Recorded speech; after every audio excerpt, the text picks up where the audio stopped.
Hello, everyone, and welcome to today's session. Our speaker for today is a professor and research scholar at the Tata Institute of Social Sciences with expertise on a wide variety of subjects ranging from organizational economics, environment and natural resource economics, to vulnerability and adaptation to natural disasters and climate change. The list is extensive. 12 years ago, he obtained his doctorate from IIT Mumbai on the thesis titled Climate Related Disasters. He has published research papers in a large number of international, national journals and on national press. He has also been a speaker at various international and national conferences and workshops. And that's why, my dear students, we are honored today to have a session on the topic awareness on environmental issues and advocacy. The importance of this topic is to help us imbibe the theme of the season of creation, a home for all, our role, our responsibilities towards conserving the health and the resources of our planet. Over the next 30 minutes, let's hear from someone who knows it all. And after that, we have allotted 10 minutes to take questions from the audience. So please join me to welcome our guest speaker for today, Professor Dr. Unmesh Patnaik. Thank you, madam. And it's actually an honor to be here. And I thank you very much for giving me this responsibility. It's a big responsibility. As I have mentioned with you that I may have done some extensive research, but this is a different kind of an audience that I will be speaking to, and it's always a challenge. For that matter, all teaching is a challenge, but specifically this group is something which it excites me that I'll be sharing my inputs with kids who down the line will be the ones who will be carrying forward the agenda of climate change, environment in the years to come. So it's an honor and I look forward to a discussion, having a fruitful discussion with you. And what I will, or what is my plan of the session is that I will be sharing some inputs with you.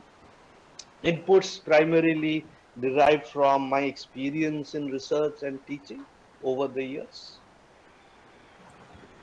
If you have any doubts at any point, or if there is any clarification that you would like to have, please feel free to stop me then and there itself. And if it is a little bit more elaborate question that you have, I would request you to hold it till we end the session so that we can have a discussion in the formal session. So madam has said 10 minutes, but I would say I will be also happy to give you more time than that. So let's not worry about that. So should we begin? Students, are you ready? Yes, sir. Please begin. Okay. Okay, so I'll be sharing a PowerPoint presentation with you. Okay. So what would be, or what I would be, or what is the focus in this particular slide is just to orient you with the host of environmental problems that we face as a society as of now. And this is applicable both at a local level and also at a global level. Local level, we mean more country specific, and global means that it is the planet that is facing host of all these problems as we see now. So some of the important ones that I have listed over here is starting with air, moving over to energy, we have biodiversity, there is land, water and waste. So all of us are somehow a little bit aware about all of these challenges that we face. Air pollution is a pretty serious issue in our country. Access to energy, we see in present time periods, you must have read some reports about China facing a blackout in terms of energy. They don't have energy to supply to the residents. Biodiversity is an issue that is of utmost importance. for a country like India. Why? Because a lot of population of our country depends on, let's say, forest resources for their livelihood and survival. And the changing nature of biodiversity is something which is bound to affect the way that they generate their livelihood activities over a period of time. Land degradation, specifically soil degradation, desertification, deforestation, all of these have been felt in our country and all countries in the world to various extents. And we also have water and waste management issues. We have polluted waters, rivers are getting polluted at an increasing rate. There is not enough clean water available to all of us. And there has been increasing competition on access to water because of different requirements that we have related to the use of water. We are generating lot of waste as of now, including e-waste, hazardous substances, and the disposal of these wastes has been something which has been very problematic, and it is bound to have a very serious impact on the livelihood of different. Solid waste management, we are all aware of, mega cities, big cities, they face this problem to a larger extent than compared to the rural India. But nevertheless, these are some of the problems that the global and the local people face as of now. Within this backdrop, there is now this new term that all of you will be aware of, and that is climate change. So I have a question for you at this stage. What do we mean by climate change? From your limited understanding that you have about climate change, can you just briefly tell me what you understand about climate change? The sudden change of a climate. What do we mean by climate? The sudden changes in the atmosphere, the environment which affect the biodiversity. Okay. Sudden change. Sudden change, what do we mean by that? Whether it will change next year or the year after that, or what will happen? Okay, so let me try to put it in a little different way. We see that it rains during monsoon times, it is very hot during summer times, and what we have are different seasons with different phenomena. Sometimes it is cold, sometimes it is hot, sometimes it is raining, etc., etc. So these seasons that we have, generally we refer to them as weather. आज सुबह weather कैसा है, कल सुबह weather कैसा होगा, कल rain होगा कि नहीं होगा, whether it will be raining in Mumbai or not, whether it will be raining in Pune or not, tomorrow, day after tomorrow. So these are very short-term things that we are thinking about today, tomorrow, day after, next month. So such events, what we call them as is weather. And when we say climate, climate is a culmination of a very long period of weather. So maybe 20, 30 years is the window that we are speaking about. So when we say climate change, it is not the case that something is going to change very immediately, but what will happen is over a longer period of time, you will notice some changes across different phenomena. So generally, the distinction between weather and climate is that climate is rather longer term in nature and weather is shorter term in nature. Now, what will be the impact, or how did this problem of climate change originate? You all must be aware of a phenomenon called greenhouse effect, right? There are rays from the sun that come in, there is an upper atmosphere that captures some of these heat, sends it back, some is coming down to the earth, that keeps us heated, etc., etc.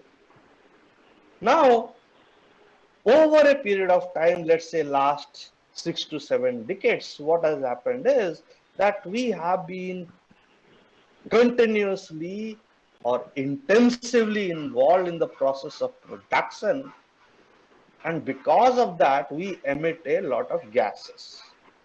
And these gases, what they do is they go to the upper atmosphere and they stay over there, and they stay over there and will continue to stay over there for centuries to come.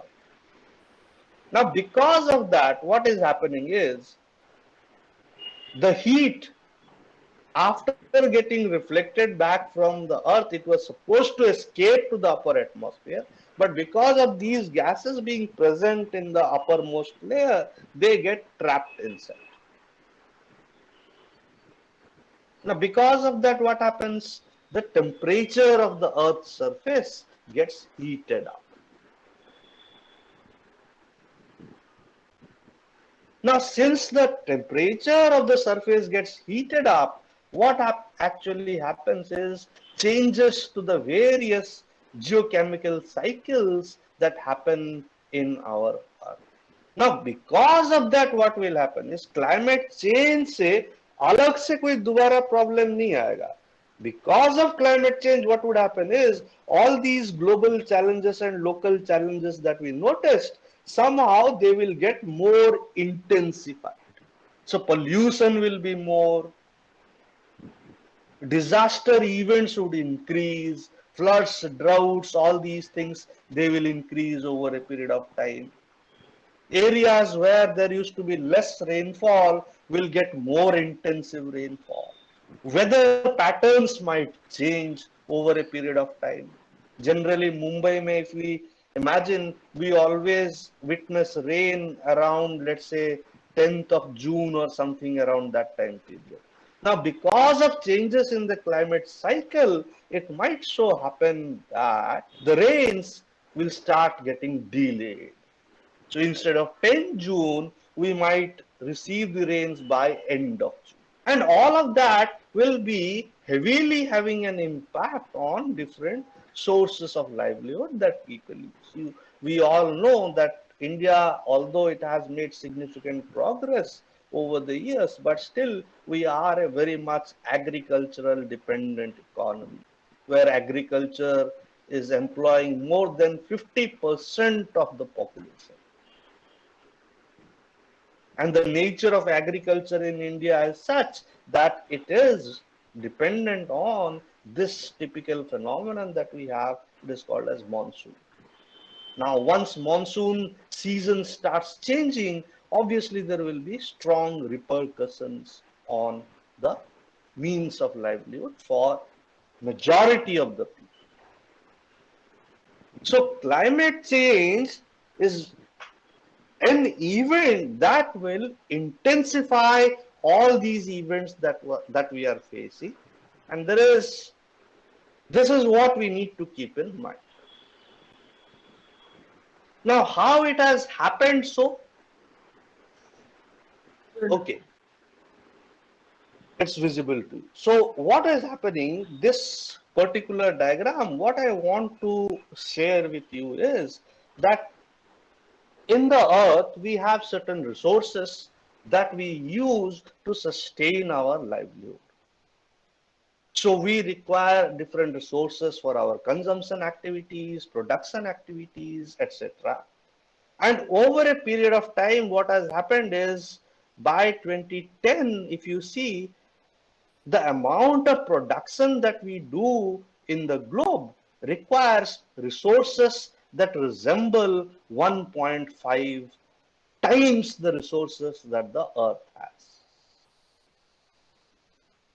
And if we continue to do so, we'll be going in this upward trajectory where by 2050, we would be requiring 3 planets of the size of earth if we want to sustain the life that is there. But the idea is that we have already exceeded what is called as the ecological capacity of the earth, and we would want to come towards this particular stage where one planet is sufficient to take care of all the individuals who live in this planet.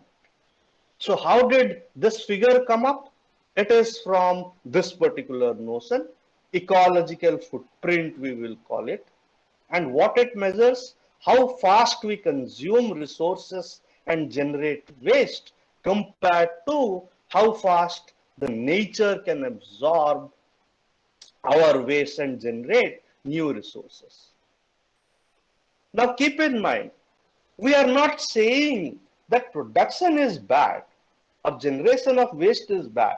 But what we are saying is that the earth has certain capacities to do all these things. If we don't produce, how will we survive? That's also a question.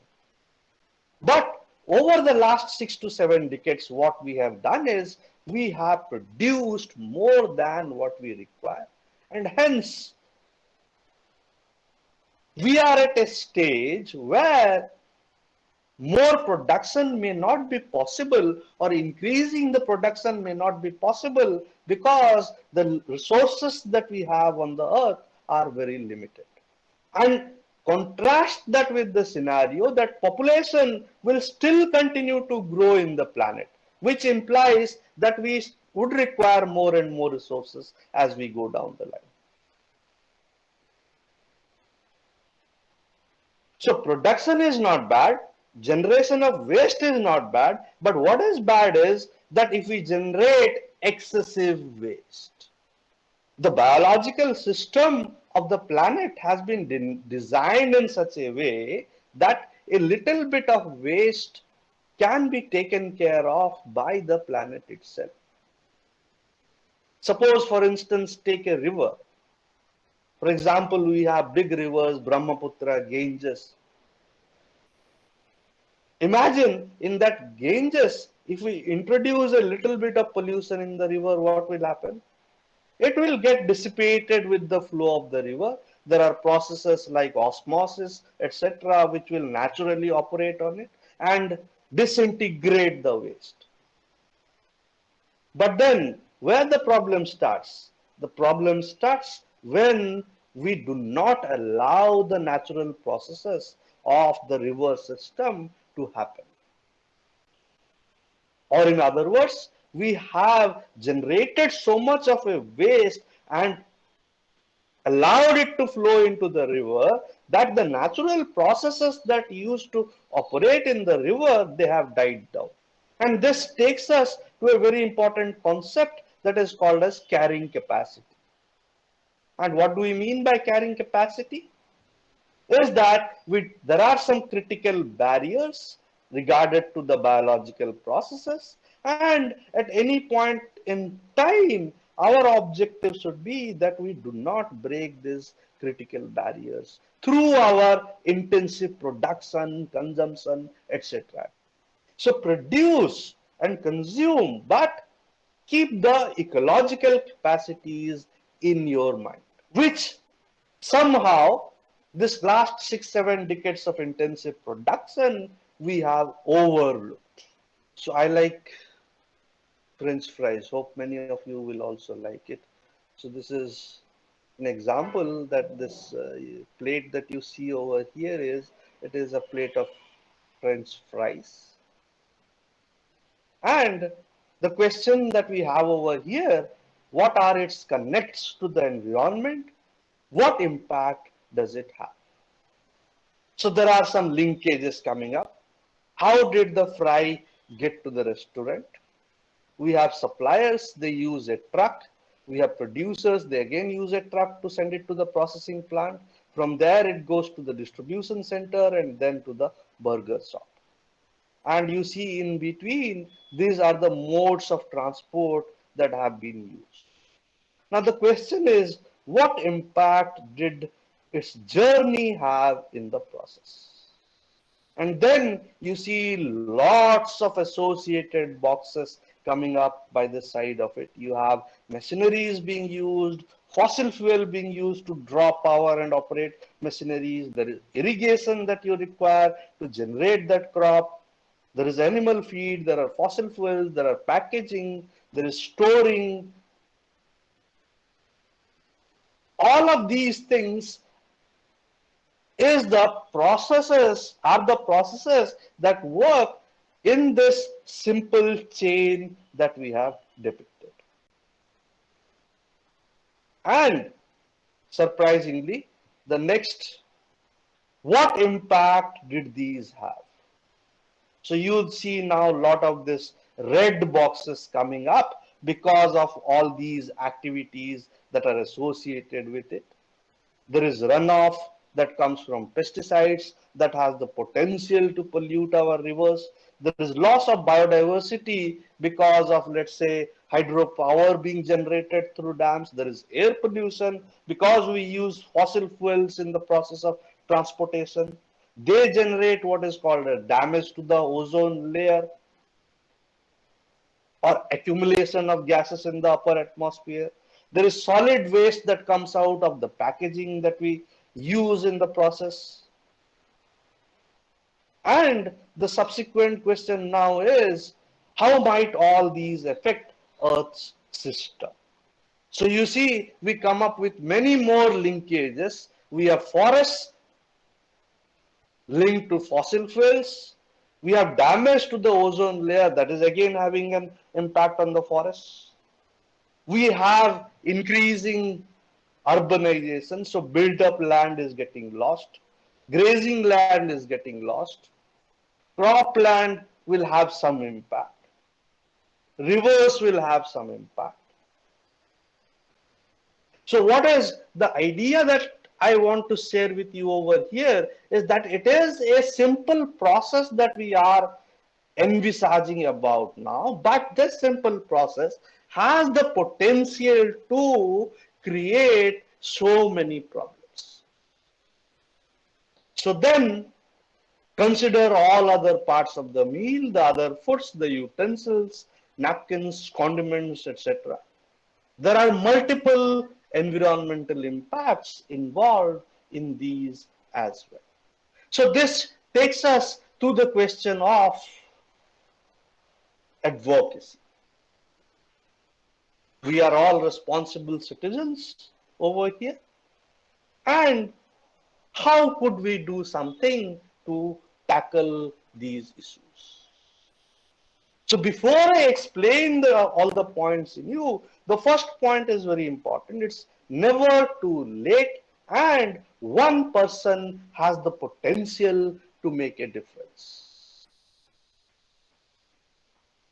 So when we talk about action to tackle the impacts of issues like pollution, climate change, etc., it is not the society that one is important, but the individuals who form a part of the society who are the most important links in the process.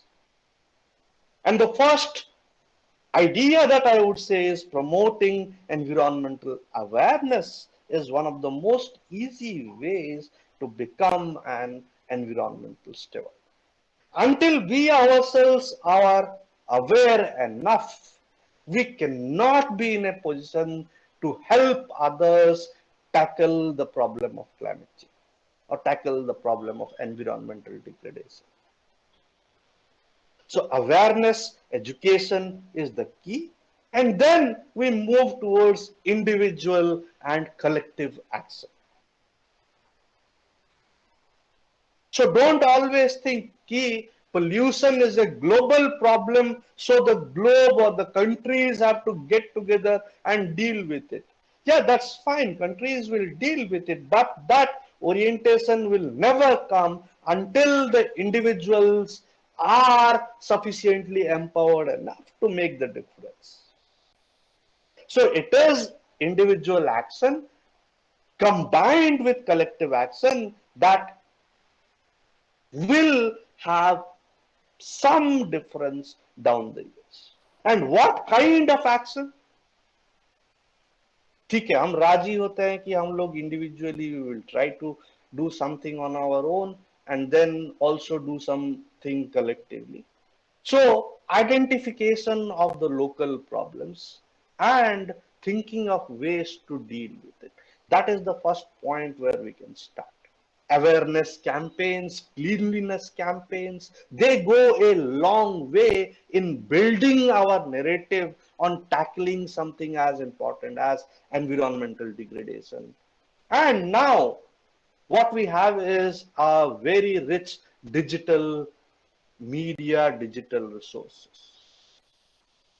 You all must have heard about one girl from Germany, Greta. Greta is very much powerful. Her voice is being heard across different platforms. She is invited to international environmental conferences to voice her views. How did Greta start about? She started about by simply documenting and writing a blog. It is individual action that she started with. People got interested in her blogs and more followers started gathering, through which she tried to inculcate the idea of some sort of collective action against dealing with the impacts of environmental degradation, climate change, etc. So digital services or digital media is very powerful. Now we are at the luxury of having a very powerful medium of intervention with us, which the earlier generation was not lucky to have to. But that collective action should always follow from individual action. I showed you a chain of linkages. How can you contribute to it? Remove some of the arrows that were there in the chain. Then obviously you contribute to reduction in at least one of the parameters. And imagine overall action is determined by individual action. So it is a summation of what all individuals do in the society. And hence, the accumulation or the accumulation of such actions would always be visible in terms of very positive outcomes. So no activity is bad, no activity is small enough. Whatever you can contribute in the process, that is welcome across all boards. And finally, I would, being someone who belongs to the teaching profession and research profession, I always want to highlight the point on research and development. Government will bring in newer policies, individuals, societies might bring in newer policies, but how that will come? It will come from the knowledge that we generate in the process, or what we call as evidence-based policies. Suppose we want to tackle air pollution, let's say in the city of Mumbai. We should be competent enough, or we should be knowledgeable enough to know what kind of pollution is happening in Mumbai, who is responsible for that, which chunks come from which sector, how much does pollution come from transportation, how much of pollution happens because of industrial production. So we require knowledge about all of these, and then only we can think of policies to tackle all of these. Now, knowledge kahan se aayega? Knowledge will come when you people all study all this. So there is no substitute to more and more studies. I'm sure some of you in this group would have aimed to become scientists, would have wanted to do higher studies in the future. So my strict advice to all of you is, don't undermine the scope of the knowledge that you create in the process. R&D is very important. So I will encourage all of you to read up on your own about all these issues. Think of ways in which even at an individual level you can deal with them, and document that. All efforts that you make needs to be documented and presented to an audience. So solid waste disposal is a big problem in cities like Mumbai. So a first starting point for students in this group can be, just document 3 ways in which you can reduce solid waste. in your locality, in your homes. Provide alternatives of uses for different resources. And individually, if you do all these things, that translates into a big collective action, which will have some impact at the level of the society. So read more, study more, engage yourself in higher education, do research, generate the evidence that is required for the policymakers to deal with important problems like climate change, environmental pollution, etc. So with this, Anita madam, I would like to stop over here. I would now request the students to share their insights with us, with me actually. So if you have any questions, if you want to share something with me, questions can come. You also are important people with access to lots of information. So if you would like to share anything also, please feel free to do so. Yes, let me give a start. If not to my boys who are present here, they might get inspired to ask. Sir, I was very much captivated, okay, with your session this morning that I'm listening to. And I must thank Anita for, giving me the invite and making me really be present here. So my concern is, and a deep interest to do something. As you said in the last statement, you need to read, you need to study, you need to engage. Now, as an educator, as a teacher, uh, can you, inspire me as to what could I do as an educator down in school, in a school environment, so to say? It's okay imparting knowledge, but doing something concretely. Uh, it might begin with the basics, yes. Well, my response, madam, to that would be that why don't being educators, why don't have a session with students on problem solving? So identify an issue with the students that, okay, this is the issue that we are facing, and let's see how students want to deal with it. So more in terms of case-based learnings. So let us start with a problem, let's say water pollution or some issue which is of importance over here. And then let us try to chop out a strategy, what is responsible for that and how can we reduce that. Okay. So the students should highlight, if I say pollution of, let's say, the uh, Mulla Mutha river, which is there, or in Pune or something. What is responsible for that? And then what are the linkages that has on the economy, on the livelihoods of people? And then after linking this, we start discussing how do we solve this. So the idea is to promote some critical thinking within the students. They should be the one who should come up with solutions. Simply making them aware about the problem may not be a sufficient way to stimulate that thinking in the students.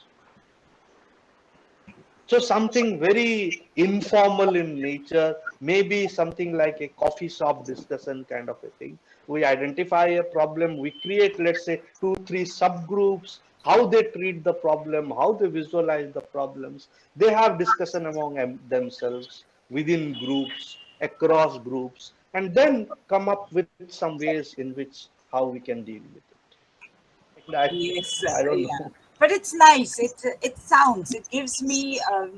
I mean to say, I I would love to have this particular path. You have given me a direction how to Thank go you very much. about with it, so that if I wish to do that, I can do it.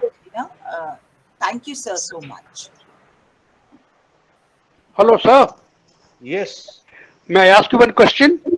Please, sir, please go ahead. Sir, when I was in MSc, Mm-hmm. we had a doubt why the Ganga water is not polluted. I asked this Mm-hmm. question to with my ecology professor Dr. Mishra and microbiology professor Dr. Aran Singh. They told me that it may be, they were not sure, there may be some virus which may be eating bacteria. That's why the virus, the Ganga water is not polluted. What is the latest research on that? Can you help Oh, me? it's absolutely polluted, sir. There is no question that it's Wow. not polluted. It is So, absolutely polluted. ah, And actually, if you go by the reports of different agencies, hmm, including our own very pollution control board of India, that yeah. water is unfit for bathing. Okay. Thank you, sir. Thank you, sir. Thank you, sir. Welcome, sir. Okay. Esgail has raised his hand. Esgail? Ezekiel, okay, please go ahead. Oh, hello, sir. Good Yeah, morning, sir. good morning. So, Please go ahead. yes, sir. So the question which was asked about Ganga River, Hmm. uh, since the closest water source to as in drinking of water is the closest one is Ganga River. Hmm. Now maybe the people don't know that the water is polluted over there, Hmm. but if they drink it and then they get sick, Hmm. won't that be bad? Because you should create awareness among them, but they Exactly. don't know. It's very bad. It is unbathable, so drinking is still out of question. And if you drink that, I'm very sure that it will have a very adverse impact on the health of the individual. Okay, sir. Thank you, sir. We have been doing some practices. Lately, we have this mission of cleaning the water and etc. But the amount of pollution that has happened in the past is so voluminous that it will take a long time to recover. And whatever we are doing as of now, these are tiny steps that we are taking. I'm not saying we should not be taking this, but these are very tiny steps which take time to demonstrate their outcomes, and that is going to take some bit of time. But as I said, it's never too late. And on that note, I would say that at least we have started conceptualizing about or thinking about cleaning the Ganga River. Okay, sir. Thank you for the information. Thank you, Ezekiel. Yes, Aditya. Sir, Please go thank you ahead, for Aditya. enlightening us. What impact modernization has on environment? Now you should tell me that, Aditya. Modernization क्या हुआ है? Modernization that we have had, let's start thinking around a time period after the world wars. So let's start some thinking around the time period, let's say after 1950s. So 1950s onwards, what has happened is that we have been too much bullish on producing more and more. Well, I'm not saying that was bad. That was required at that point in time. Remember, as a country, India, from where we are coming, just immediately before the independence, if you see, we had faced two serious droughts in the country. There has been deaths in the country because of drought. So obviously, after we got independence, the first task that we focused on was improving our living standards, building in food security, all the agricultural security, all these things. But in the process, what has happened is we did it in a very reckless manner or being unthoughtful of the after impacts. So modernization has presented us with many cost saving techniques, resource reduction techniques, but at the same time, modernization also has come at a cost, and cost that we had to pay in a future time period in terms of very detrimental impacts on the environment. So modernization is beneficial, modernization is cost saving, modernization is resource saving. So for instance, our dependence on many natural resources have reduced than compared to the previous time periods. But We have diversified or we have intensified the production in such a way that we have destroyed many other things which will take some time to recover as we go down the line. So we produced intensively. The idea was good that there should not be any poverty in our country. But what we did was we did not have enough foresight about the negative impacts that it will create. Now that's where we missed the bus. And now we are realizing it at a point where many of the natural processes themselves are not operating.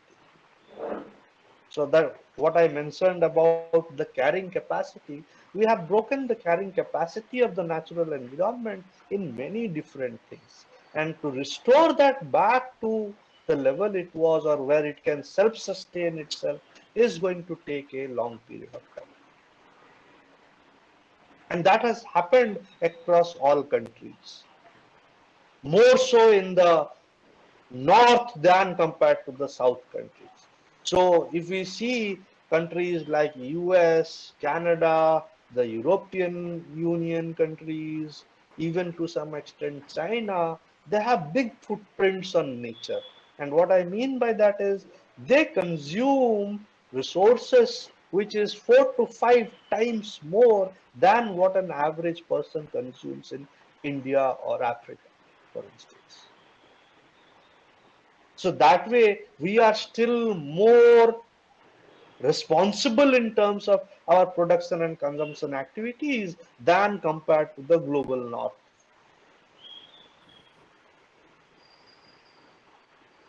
Thank you, sir. Hello, sir. Good morning. This is Sakshit Sirvankar. Sir, I had taken a topic of bike skidding on bike skidding on temporary roads of metal. So, how can I light Temporary it up? roads of temporary roads Metal. of metal. They are Okay. made of metal. Hmm. So, how can I light it up? How can you write it up? Hmm. Bikes skidding.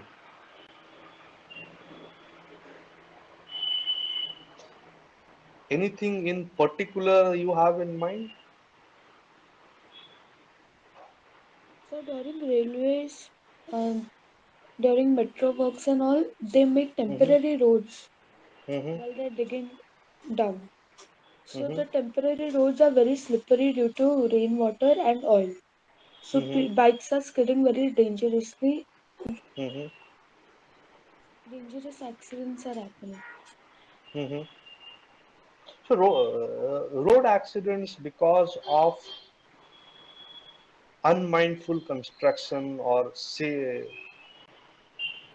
improper construction of roads is the issue that we are focusing about. Now, what you can do is you can highlight some differences, like how a temporary road should have been built as per the regulations versus how it is presently built. Yes, sir. Thank you, sir. And then you say ki these are the critical loopholes and this is how the actual practice departs from what has been prescribed, and because of which these are the impacts, road accidents being one. You can also identify some other issues. Maybe drainage is also affected because of this temporary diversion of water sources. That will have an impact on, let's say, river stream or the water channels nearby. So these are some of the points which you can use while writing your report. Yes, Riyansh, you may. Yes, sir. Hello, sir. My topic is renewable energy. So, sir, how can I Oh, light it up? wonderful. Renewable energy. I just will write so much about renewable energies, the need for renewable energy, why it is a good substitute, why it is time we start shifting from non-renewables. fossil fuels, impact of fossil fuels on the environment, greenhouse gas emission because of burning of fossil fuels, renewables being a good alternative, a dependable alternative than compared to fossil fuels, the improvement that has come in terms of renewables over the years, which makes it more feasible to be used than compared to the previous time periods. 5, 10 years ago, renewables were out of question. They were not reliable. Technology was high. Technology was very costly. Now all these things have changed over a period of time. It is cost effective. The potential that it has to tackle serious issues like climate change. So host of things are there that you can focus upon. Okay, sir. Thank you, sir. Yes, Ayan? Ayan. Yes, sir. Hello. I Yeah, had hi. taken my issue as oceanic pollution. In that field, What? I wanted to address microplastic pollution in oceans. Oh, microplastic pollution is a very important issue. And there is lot of, if you surf on the net, there is also a lot of literature available on microplastic, impact of microplastic. The primary impact of microplastic would be on the ecosystem of the ocean. Now, ecosystem oceans, as you know, are the primary source of, let's say, fisheries as a means of livelihood for many people across different regions. And what you can write upon about is the impact these microplastics will have on disturbing the natural habitat of the ecosystem. And what implication will that have on important livelihood events like fisheries, for instance? Tourism is also another thing that is related to microplastic. Tourism is heavily dependent on how clean, how pristine we maintain the water resources, especially around coastal areas and all these places. Microplastic being a nuisance across these regions will have a serious impact on tourism across many regions. That's also something which is ancillary, but I think you should focus on the impact it will have on fisheries. Fisheries being a very dominant source of livelihood for many poor people in the country across the globe. Idea, you're next. So, I'm talking about the problem of mosquitoes. Hmm. The problem of mosquitoes in Firozabad, UP, Hmm. and I've also written about how people are solving the problem in Singapore. Regarding mosquitoes, right? Yeah, Okay. Have you concentrated upon some vector-borne diseases that mosquitoes are responsible for, yeah, and the dengue, chikungunya, and what impact does it have on health? several we lose people of because of it. Many Exactly. people, yeah. So it is good that you have identified that something that is being done in Singapore, whether it can be replicated in a country like India or not. You should write more about that. Think what it will take to implement whatever was done in Singapore to, let's say, in a place like Mumbai. Is whether it is possible to do so in Mumbai. If it is not possible, what are the lacunas because of which it is not possible, etc., etc. So it's a solution that you are prescribing. Now the next step is you should also identify whether it is feasible to engage in that solution, and if not, how it can be done. Thank you, sir. I don't expect you to come with a foolproof plan, but some of your ideas regarding what needs to be done in the context of a city, let's say like Mumbai or the Firozabad that you are living in. Yes, Par. Thank you, sir. Good morning, sir. So, depending on your career or profession as a research scientist, could you give us a little data about this career and how does it affect the environment? And also what the scope is it in the future? Scope is very good, Par. I will just say you, it's a very good scope that you have. India is emerging as a big hub now as far as education is concerned. Global universities are also now coming up to India. So obviously the demand for technical people, researchers is going to increase in future time periods. So if you are interested in higher studies, I will always advise you that keep that option open always. Don't ever give it up.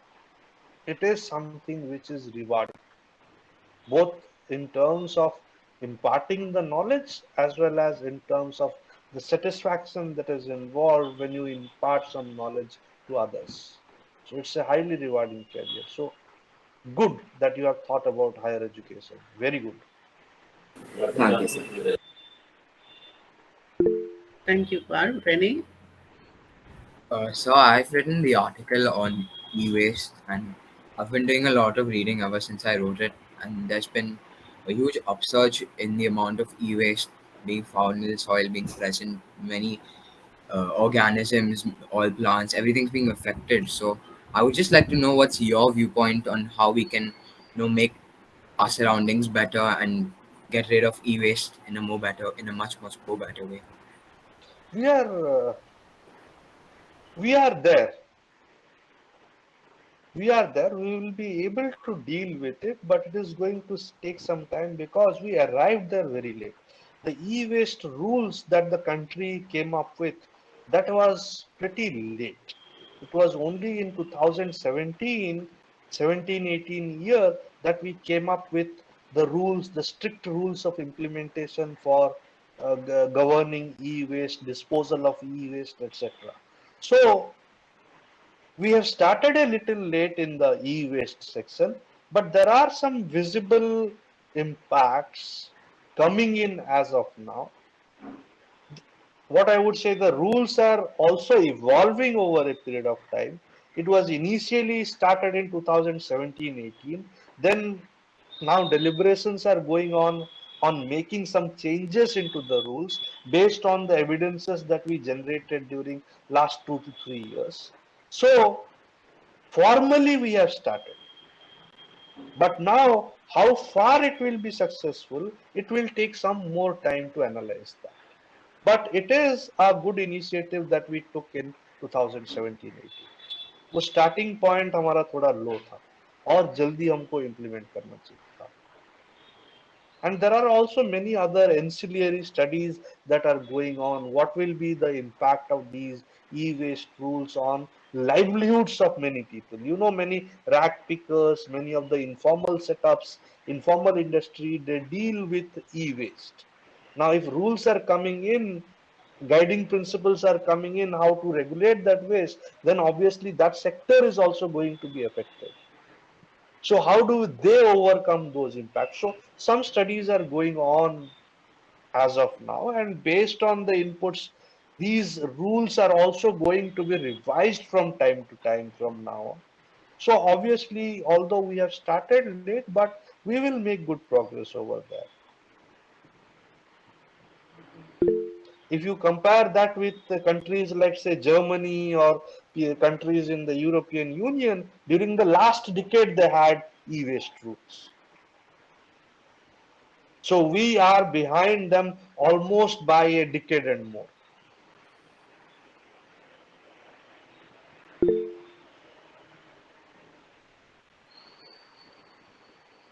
Yes, Ismail. Thank you, Renee. Also, I wanted to talk about plastic, sir. Uh, Mhm. Now we found a solution. People found a solution of using starch or rice grain, and they made it into a plastic bag because then if you put it into water and you stir it, it is drinkable and it just dissolves. So we found a solution of not of how to not use plastic, but what about all the plastic which is in the oceans or around the roads or somewhere in the forest? Because you can't burn plastic because it'll just create pollution. You have to So how do you successfully remove it? dispose them. You have to somehow successfully dispose them off. You cannot burn, you are quite right in that. But what has happened is the cumulative addition that we have done till now, all these 10-15 years of reckless plastic use, will require a lot of attention in the coming years. And that's where the role of information or the role of knowledge, educating others about these things becomes important. So there is no as such intervention that we can do to remove that. We cannot pluck it out from there and put it somewhere else, right? That's not the solution. So obviously the idea is over a period of time, we need to be careful enough so that we don't contribute any more to it. So that should be the strategy when it comes to जो accumulate होगा वो धीरे धीरे हम उसको बाद में निकालेंगे वहां से. But the first thing is we do not build up more on that, and that will come through awareness, through knowledge, through information among different groups. Okay, sir. Thank you, sir, for the information. We have one last question. I think Lab had asked a question. Lab? Oh. He's got a problem with his speaker. Okay, we can. Just give me a second, I will read that.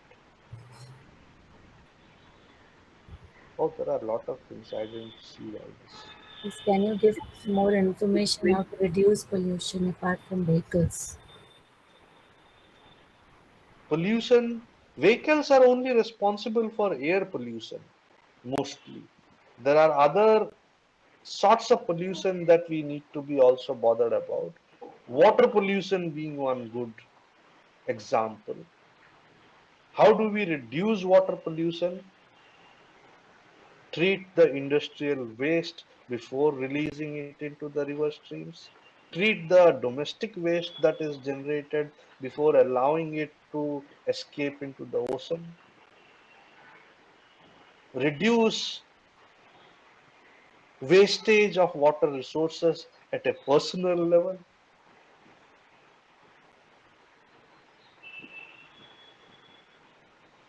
So I had during my course of studies, there was a professor who was a professor in IIT in environmental engineering. He asked us a question: how much buckets do you use for bathing? That was the first question, and that class was on environmental law and policy. So the first question he asked us was, whatever water that you use for bathing, your objective should be to reduce it by half after completing this course.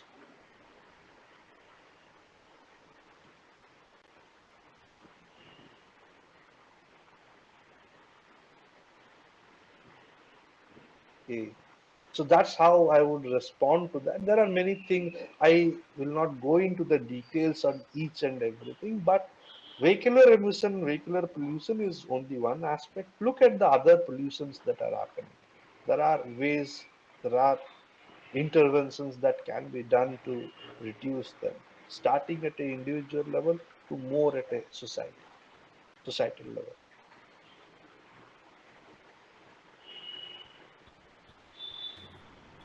I think, sir, we have spoken a lot. It's nearly 10 Oh, now. it's I fine. think we are short the time. Susan, Miss, we can ask Aditya. Yeah, Aditya, you can go ahead. Thank you so much, Miss. We extend a heartfelt gratitude to Dr. Unmesh Patnaik. Thank you, sir, for accepting the invitation to address us and shining the spotlight on a pertinent subject as climate change. Yes, we realize We are staring at an existential crisis and one can't look away. We marvel at a body of work and a desire to research and arrive at answers. We hope the young like us are also fired to act in our own simple ways to make an impact. We thank all the supervisors, teachers present today, and young friends. It is our weekly holiday, but you were willing to be present for the meet. Have a pleasant day. Thank you, sir.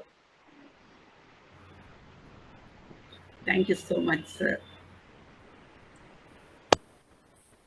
Okay, so Anita madam, thank you very much for giving me the opportunity.